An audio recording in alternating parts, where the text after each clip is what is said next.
شہید مرحوم نے چند دن پہلے خواب میں دیکھا کہ میں کسی بہت ہی اچھی جگہ میں جا رہا ہوں۔ بعد میں اہلیہ سے مذاقاً کہا کہ اب تو دل چاہتا ہے کہ جنت میں ہی چلا جاؤں۔ سال میں ایک مرتبہ کھانے کی دیگیں پکوا کر مستحقین میں تقسیم کیا کرتے تھے۔ مربی صاحب لکھتے ہیں کہ خاکسار کو قصور میں 4 سال تک بطور مربی سلسلہ کام کا موقع ملا۔ مکرم مبارک علی آوان صاحب شہید میں احمدیت کی غیرت اور حضرت مسیح موعود علیہ السلام کی ذات یا جماعت احمدیہ پر کسی بھی قسم کے اعتراض کے جواب میں منفرد شخصیت کا مالک پایا۔ آپ چونکہ ٹیچنگ کے پیشے سے منسلک تھے، اس لیے وہاں پر دوسرے اساتذہ کے ساتھ جماعتی موضوعات پر بحث رہتی تھی۔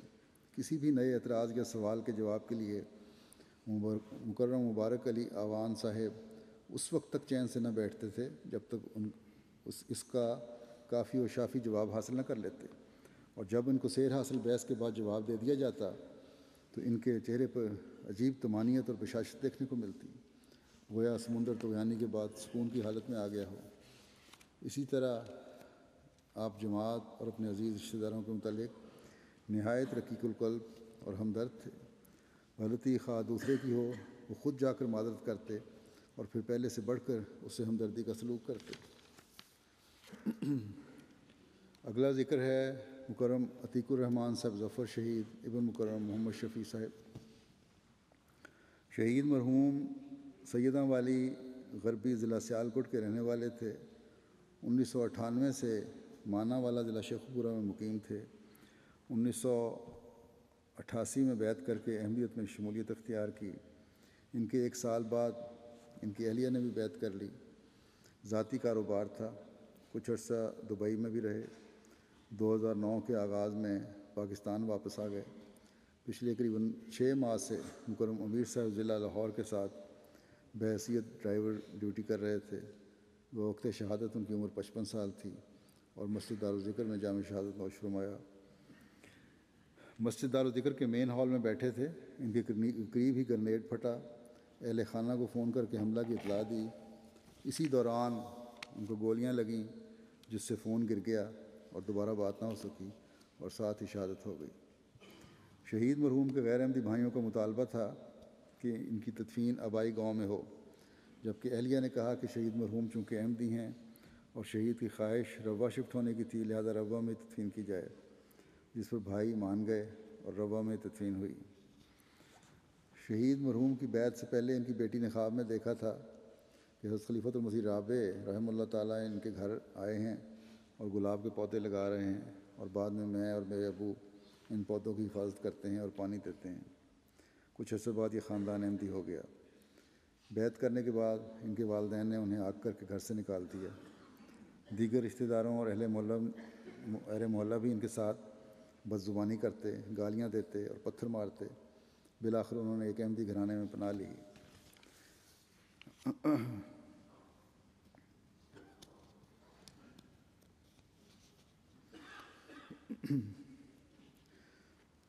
اللہ تعالیٰ خاندانوں کو بھی تسلی کا سامان پیدا فرماتا ہے، خوابوں کے ذریعے تسلی دیتا ہے۔ ان کی بیٹی کہتی ہیں کہ ایک روز میں نے خواب دیکھا کہ گھر اور باہر ہر جگہ بہت زیادہ ہجوم ہے۔ دوسری بیٹی مریم نے ایک روز خواب دیکھا کہ حضرت خلیفۃ المسیح ثالث رحمہ اللہ تعالیٰ تشریف لائے ہیں، ہمارے سر پر ہاتھ رکھ کر پیار دے رہے ہیں۔ پھر تیسری بیٹی نے بھی اسی طرح خواب دیکھا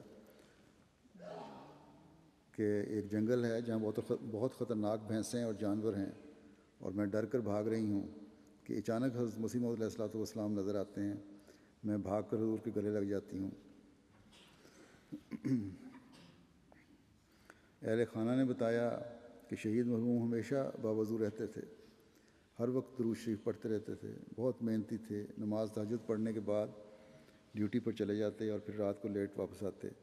جب پوچھا گیا کہ آپ تھکتے نہیں تو کہتے میں ہر وقت درود شریف پڑھتا رہتا ہوں، جس سے تھکاوٹ نہیں ہوتی۔ کبھی تبلیغ کا موقع ہاتھ سے نہیں جانے دیتے تھے۔ رشتہ داروں اور دوستوں میں بیٹھ کر باتوں کا رخ ہمیشہ تبلیغ کی طرف کر دیا کرتے تھے۔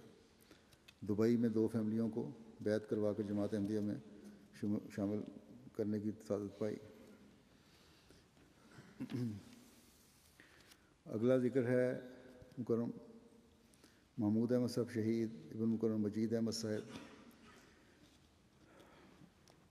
شہید مرحوم کے دادا مکرم عمر دین صاحب وینس رضی اللہ تعالیٰ عنہ اور پردادا حضرت کریم بخش صاحب رضی اللہ تعالیٰ عنہ صحابی حضرت مسیح موعود علیہ الصلوۃ والسلام تھے، اور انہوں نے 1900 میں بیعت کی۔ قادیان کے قریب گاؤں بھینیا کے رہنے والے تھے۔ قیام پاکستان کے بعد ہجرت کر کے کجر ضلع سیالکوٹ ضلع شیخوپورہ میں شفٹ ہو گئے۔ بعد میں چکنو مطابع ضلع شیخوپورہ رہائش اختیار کر لی۔ وقت شہادت ان کی عمر 53 سال تھی، اور عرصہ 15 سال سے دارالذکر کے سیکیورٹی گارڈ کی حیثیت سے خدمت کر رہے تھے۔ مسجد دارالذکر میں جامع شہادت نوش فرمایا۔ مسجد کے مین گیٹ پر ڈیوٹی پر تھے۔ سانے کے دوران انہوں نے ایک دہشت گرد کو پکڑنے کی کوشش کی۔ اس کوشش میں ان پر فائرنگ ہوئی، 2 گولیاں سینے میں لگیں، جبکہ ایک گولیوں کی باڑ ماری جو ان کے پیٹ کے نچلے حصے میں لگی، اور کچھ ٹانگ پر گولیاں لگیں، جس سے موقع پر ان کو شہادت ہو گئی۔ اہل خانہ نے بتایا کہ بہت ہی عمدہ شخصیت کے مالک تھے، کبھی کسی سے جھگڑا نہیں کیا، سادہ اور صلح پسند انسان تھے۔ ایک دوست نے بتایا کہ شہید مرحوم ایک روز وردی پہن کر خوب ناز سے چل رہے تھے، تو انہوں نے کہا کہ اس طرح کیوں چل رہے ہیں؟ تو جواباً کہا کہ جو بھی غلط ارادے سے آئے گا وہ میری ناشت پر ہی سے گزر کر جائے گا۔ شہید مرحوم کی خواہش تھی کہ اگر اب میری کوئی اولاد ہو تو میں اس وقف نو میں پیش کروں گا۔ اللہ تعالیٰ نے آپ کی دعا سنتے ہوئے بڑے بیٹے کی پیدائش کے 11 سال بعد بیٹا عطا کیا جو وقف نو میں ہے۔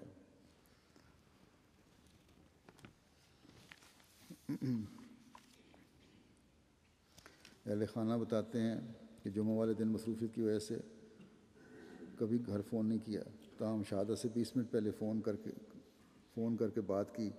جب ہم نے پوچھا کہ آج آپ نے جمعہ والے دن کیسے فون کر لیا ہے، تو انہوں نے کہا بس میرا دل چاہ رہا تھا، لہذا پاس ہی کھڑے خادم کو فون دے کر بات کر رہا ہوں۔